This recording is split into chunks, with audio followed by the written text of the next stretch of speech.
कि महिला आरक्षण पास हो चुका है। महिला आरक्षण पास हो चुका है। भारतीय जनता पार्टी महिला आरक्षण को पास नहीं करना चाहते। महिलाओं के लिए पास नहीं करना चाहते। महिला आरक्षण तो पास हो गया और इधर सभी दल एक हो गए डिलिमिटेशन की बात को लेकर के। तो भारतीय जनता पार्टी की साजिश, भारतीय का षड्यंत्र, भारतीय जनता पार्टी जो महिलाओं को धोखा देना चाहती थी, उसका पर्दाफाश हो गया है। इसीलिए अपनी हार को छिपाने के लिए महिलाओं को केवल मुद्दा बना के रखना चाहते हैं।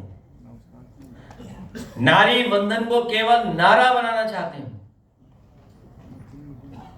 महिला मुद्दा रहे, नारी नारा बन जाए। इसी साजिश और षड्यंत्र में ये लगातार सड़कों पर और सदन में कर रहे हैं। हमारे मुख्यमंत्री जी की भाषा गिरगिटी भाषा है। उनकी भाषा गिरगिटी है। अगर ये शब्द ना बना हो तो मैं चैट जीपीटी से कहूंगा ये नया शब्द बना दो। मुख्यमंत्री जी की गिरगिटी भाषा है। अगर उनका पुराना स्टेटमेंट निकालें और आज का स्टेटमेंट पढ़ें और देखें और सुने तो आप खुद जानते होंगे असली गिरगिट कौन है और महिलाएं कितनी असुरक्षित हैं। इनकी भाषा, इनके व्यवहार की वजह से, भारतीय जनता पार्टी के काम करने की तरीके की वजह से लोग कानून को नहीं मान रहे हैं। न्याय के लिए न्याय की संस्थाओं में भरोसा नहीं कर रहे हैं। अपने हाथ में कानून ले रहे हैं और आगे बढ़कर के अन्याय भी कर रहे हैं। हाल ही में जब अभी मैं हरदोई गया था तो हरदोई में बेटी के परिवार से, उसके भाई से और उसके सगे संबंधियों से सबसे मुझे मिलने का मौका मिला था। उन्होंने जो दुख बताया, जो उनके साथ जिस तरह का व्यवहार हुआ है। बेटी जगह जगह गई अपने न्याय के लिए। वहां के पुलिस कप्तान के पास कई बार गई, लिखित उसने दरखास्त दी। कई बार व्यक्तिगत खुद मिलकर के जन सुनवाई में उसने अपनी बात रखी। जन सुनवाई पोर्टल पे अपनी शिकायत रखी। और महिलाओं की सुरक्षा को लेकर के एक और पोर्टल है, एक और व्यवस्था है, उस पे भी अपनी शिकायत की।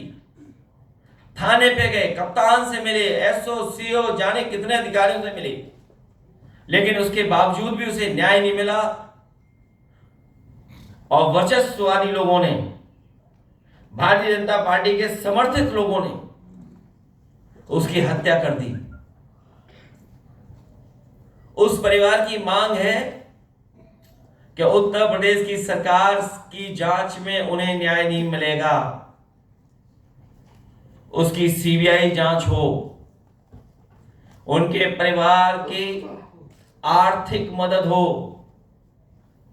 जिस तरीके से सरकार मदद में भी भेदभाव कर रही है, पीड़ित दुखी के साथ कोई भेदभाव नहीं करे और परिवार की सुरक्षा का भी पूरा इंतजाम सरकार करे। और सरकार और मुख्यमंत्री जी के काम करने के तरीके की वजह से, उनकी ठोको नीति की वजह से, उनके बुलडोजर की वजह से और उनके ये कहने के हड्डी पीस देंगे, पीस पीस कर देंगे, पता नहीं क्या स्टेटमेंट था उनका, उसकी वजह से बनारस में भी एक हत्या हो गई। गाड़ी से टकराने के बाद गांव के लोगों ने या आपस में जो झगड़ा जो भी हुआ हो, उसकी भी जान चली गई, मनीष की जान चली गई। हरदोई में पुलिस ने नहीं सुना, उसकी वजह से शिल्पा कुशवाहा की जान गई। और यहां पर मुख्यमंत्री जी का जो सरकार का काम करने का तरीका है कि न्याय अपने हाथ में ले लो, हरदोई में भी उसी की वजह से जान गई है। और बनारस में जब देश के प्रधान सांसद वहां थे, उसके बावजूद भी कोई सुनवाई नहीं हुई। ये जो घटनाएं हो रही हैं, लोग कानून अपने हाथ में ले रहे हैं, न्याय के लिए निकल पड़ रहे हैं, किसी की भी जान ले रहे हैं। इसका दोषी अगर कोई है तो भारतीय जनता पार्टी की सरकार खुद में दोषी है, और उसमें मुख्यमंत्री जी सबसे बड़े दोषी हैं, क्योंकि उनकी भाषा ऐसी है कि बुलडोजर चला दो, हड्डियां पीस दो। और जो भाषा बोलते हैं मैं नहीं बोल सकता हूं, और ज्ञान के बारे में क्या बताएं उनके। तुम मुझे खून दो, मैं तुम्हें आजादी दूंगा। बिजली बनाई नहीं, ये जो स्मार्ट मीटर लेकर के आए हैं अपने लोगों को लाभ पहुंचाने के लिए, कि महिलाएं निकल पड़ी हैं, मीटरों को फेंक दिया है। कोई अगर ये कर रहा है तो वो भारतीय जनता पार्टी, उनकी सरकार जनता की जेब से पैसा निकाल करके, गरीबों के पैसे निकाल करके अमीरों की जेब भर रहे हैं। और पहले ही कहा था कि महंगाई का वो स्टडी कर रहे हैं, उनके बड़े बड़े इकोनॉमिस्ट जो कभी साइंटिस्ट भी हैं उनके साथ, उन साइंटिस्ट लोगों ने कभी दूध पिलवा दिया था मूर्तियों को। भगवान गणेश जी को दूध पिलवा दिया था। बाद में कई अखबारों में निकला कि वो सरफेस टेंशन एक है थ्योरी, जिस तरह की हमारी डिब्बी जलती है, उसी की वजह से वो प्रोसेस हो रही थी। मुख्यमंत्री जी की जो भाषा है वो अपनी एनर्जी भाषा में निकालते हैं। लोग सदन में बताइए क्या कह रहे थे, क्या भाषा थी उनकी। और कुछ लोग तो बीजेपी के गुलाम हो गए हैं, जैसा बीजेपी कहती है वैसा ही करते हैं। कभी कभी ये भूल जाते हैं वो बीजेपी के लिए लिख रहे हैं, कि आजादी की लड़ाई में ये लोग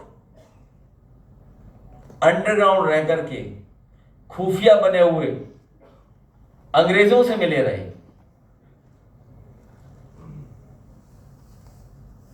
और फिर हरदोई में बीजेपी के लोग कह रहे थे कि हम लोगों ने कोई कारखाना नहीं लगाया।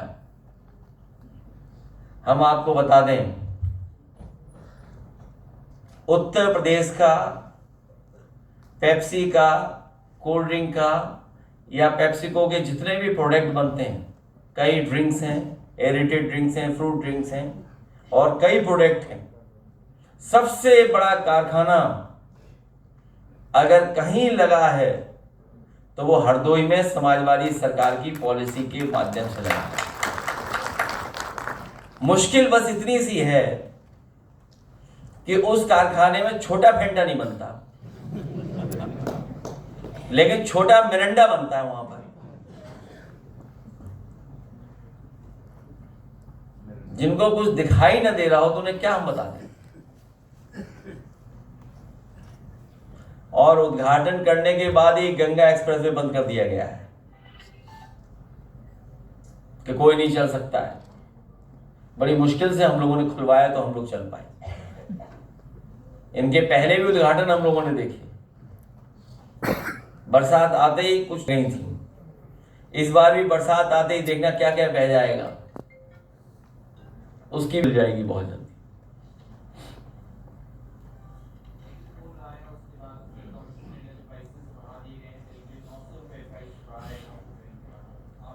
और सिलेंडर के बढ़ने से, गैस की कीमत बढ़ने से केवल सिलेंडर महंगा नहीं होता है, खाना पीना, रोटी, कारोबार और महंगाई बढ़ना शुरू हो जाती है।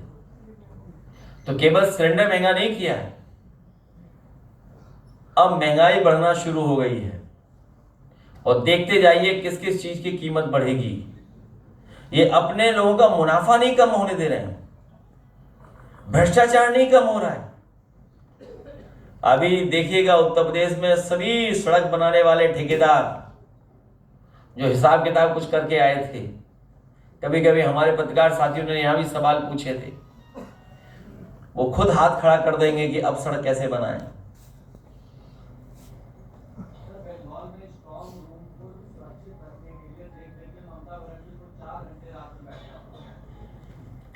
यही तो मुश्किल है कि हम किस पे भरोसा करें। आपको याद होगा रिवॉल्वर से वोट रोका जा रहा था, रिवॉल्वर लगा करके वोट रोक दिया था। और मुझे तो लगता है कि उत्तर प्रदेश में जो भारतीय जनता पार्टी ने, इलेक्शन कमीशन ने मिलकर के प्रैक्टिस की थी, ट्रायल किया था, उसका पूरा ऑपरेशन उन्होंने वेस्ट बंगाल में कर दिया है और पूरा पैरेलल स्ट्रक्चर क्रिएट किया है सेंट्रल फोर्सेस का, पूरा का पूरा पैरेलल स्ट्रक्चर बनाया उन्होंने कि कैसे बंगाल में किया जाए। लेकिन उसके बावजूद भी दीदी वहां पर जीतने जा रही हैं, दीदी ऐतिहासिक वोटों से जीतेंगी।